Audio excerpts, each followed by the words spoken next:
El presidente lamentó la emboscada a policías estatales en Michoacán.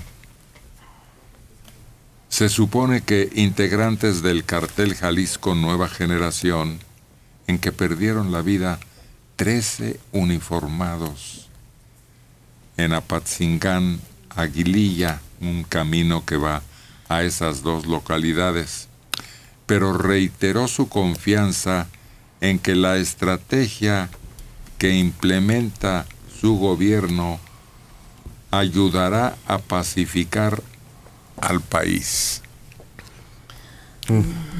Pues mira, yo quisiera que hubiera visto las reacciones de los familiares de todos estos policías asesinados, emboscados allá en Michoacán, en donde había uno que sobrevivió y que decía que no tenían los instrumentos necesarios para enfrentarse a un ataque como el que vivieron, que sus armas están por debajo de calidad o de modernidad de la que tienen los que son de los cárteles que los atacan, y a los familiares, o sea, totalmente devastados, llorando por los hijos que se quedaron, las viudas que se quedaron.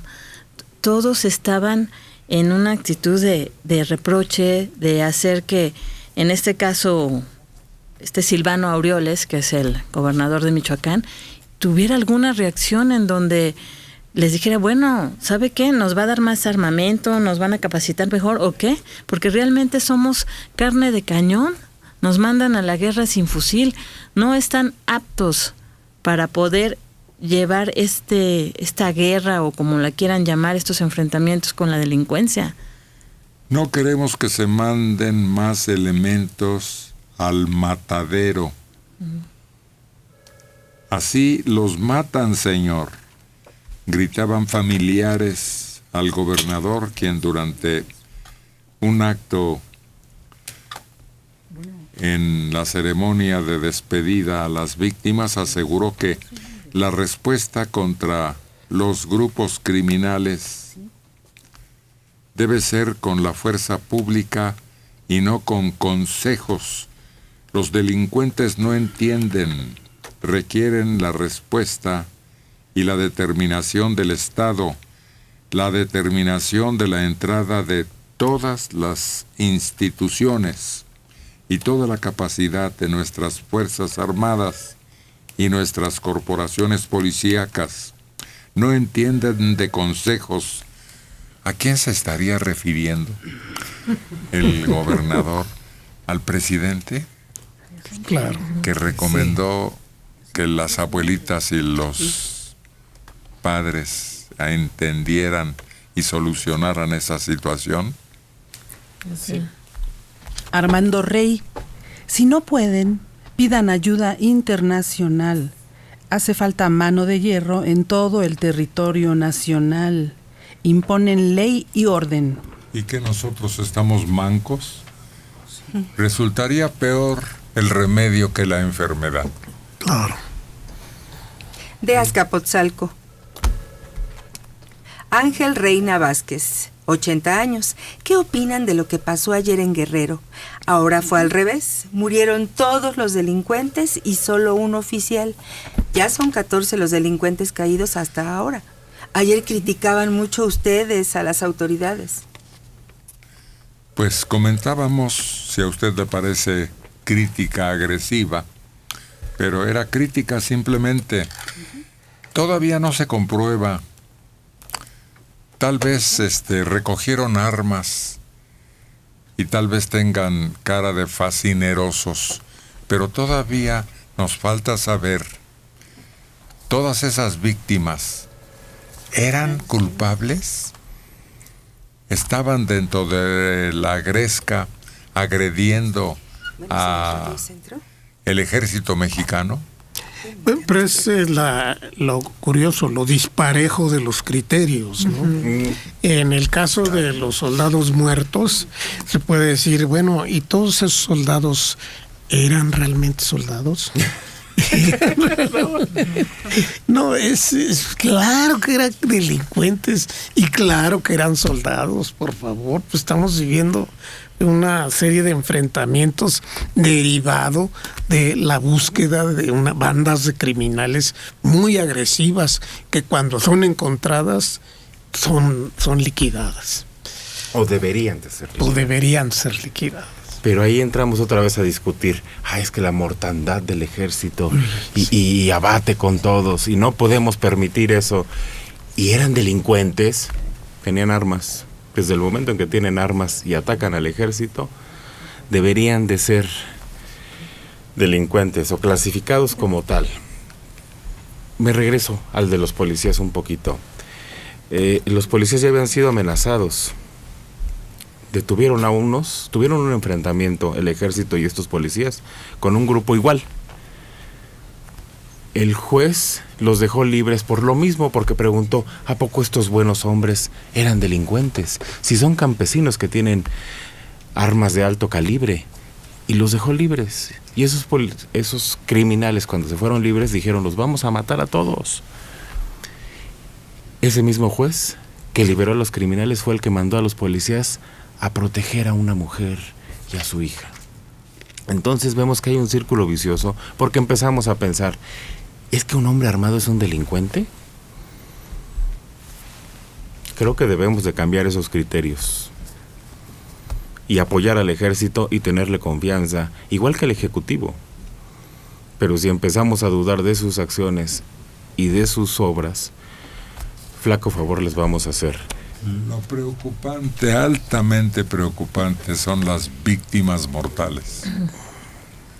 En una guerra no puede haber de otras.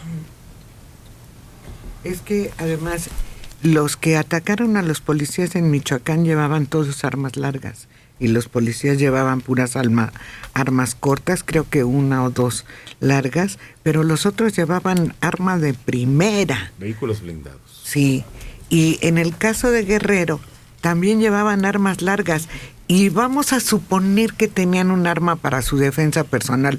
¿Un arma larga? ¿Una metralleta? No se puede pensar en la inocencia de estos individuos cuando traen un arma de ese tamaño y cuando enfrentan abiertamente a un representante de la autoridad. No los podemos considerar almas puras. Ahora nos podemos cambiar de bando. Acaba de pasar en Tamaulipas un hecho espantoso donde dijeron que sí eran criminales, que no eran criminales, que los habían puesto. En ese sentido hay que cambiar los protocolos del ejército. Todos los eventos del ejército deberían de ser videograbados, documentados, de alguna manera, para que haya un testigo fiel de qué fue lo que ocurrió y podamos saberlo.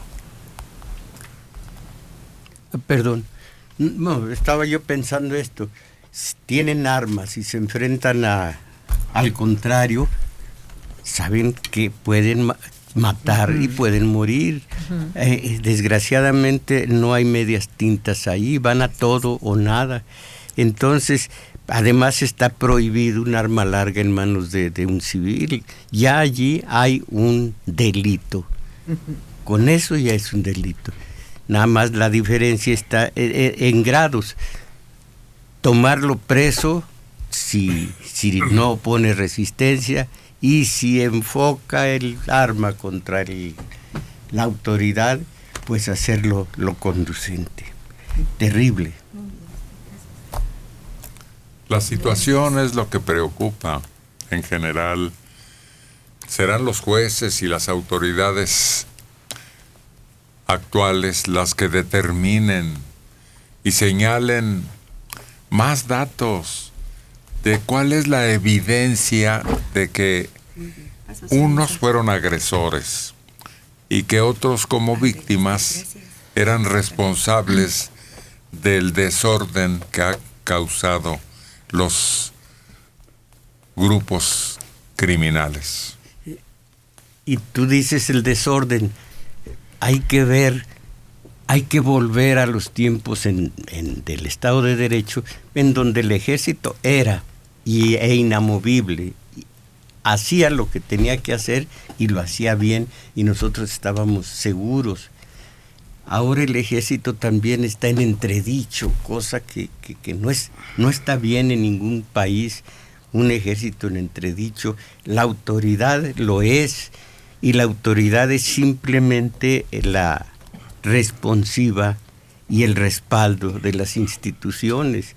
Entonces, a estas alturas, dudar del ejército, dudar de los policías, pues esto ya no está bien, porque se supone que son garantes de todas las garantías a las que nos acogemos los civiles para vivir tranquilos, y no es así. ¿Y qué va a seguir a estos acontecimientos? ¿Más matazones y más desorden? ¿O el ejército va a cambiar la estrategia y las recomendaciones para las fuerzas del orden? No creo que el ejército lo haga. El ejército va a estar siempre pues alerta, a la defensiva, si quieres, pero dispuesto a responder las agresiones con toda su fuerza, porque de otra manera no sería viable. Estaría atentando contra la seguridad de sus propios miembros. Y las llamadas estrategias de pacificación, pues seguramente van a dar resultado, pero a largo plazo. El ejército está educado para la guerra.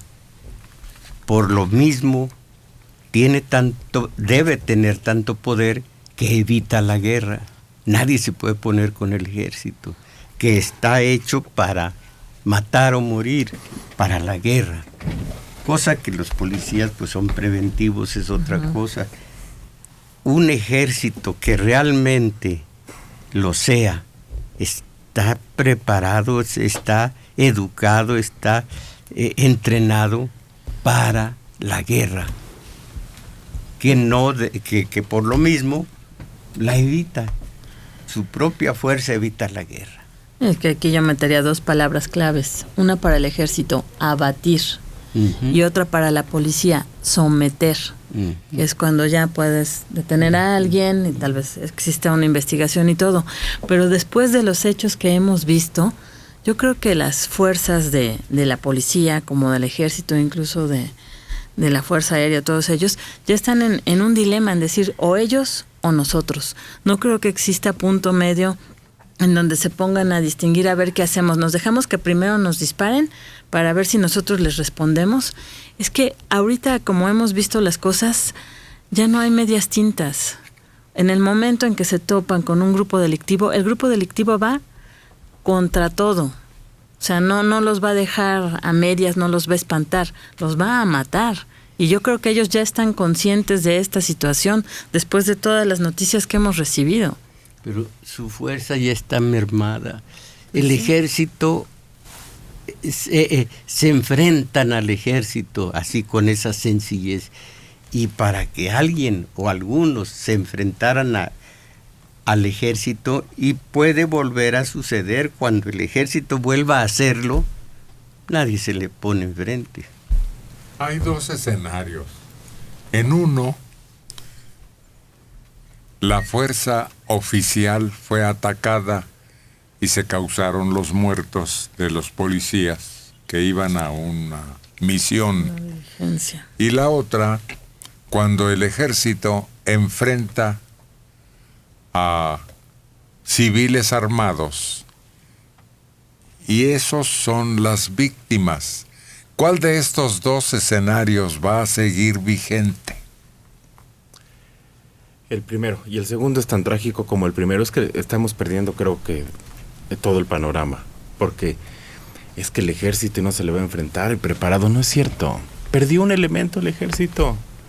¿Nadie se acuerda de eso? ¿Lo mataron? ¿No importa eso? No deberíamos de perder ni un elemento del ejército, ni uno, en ese tipo de enfrentamientos. Y falta ahora que pasemos por el juicio. Ay, el ejército, creo que los acribilló a todos. Y mientras todos detenidos en el batallón, y espérense a que las investigaciones se den, y van a pasar por un proceso que es de desgaste del ejército. No solo tuvieron el enfrentamiento criminal, No solo venían de una disciplina difícil, de estar en un lugar que no es su lugar de origen, de someterse a un enfrentamiento, sino que ahora tienen que pasar por el proceso jurídico. Mientras todo eso siga desgastando al ejército, yo no veo un ejército poderoso. Es un ejército desgastado. Alguna vez volverá a ser el ejército en su cabalidad. No lo es ahora.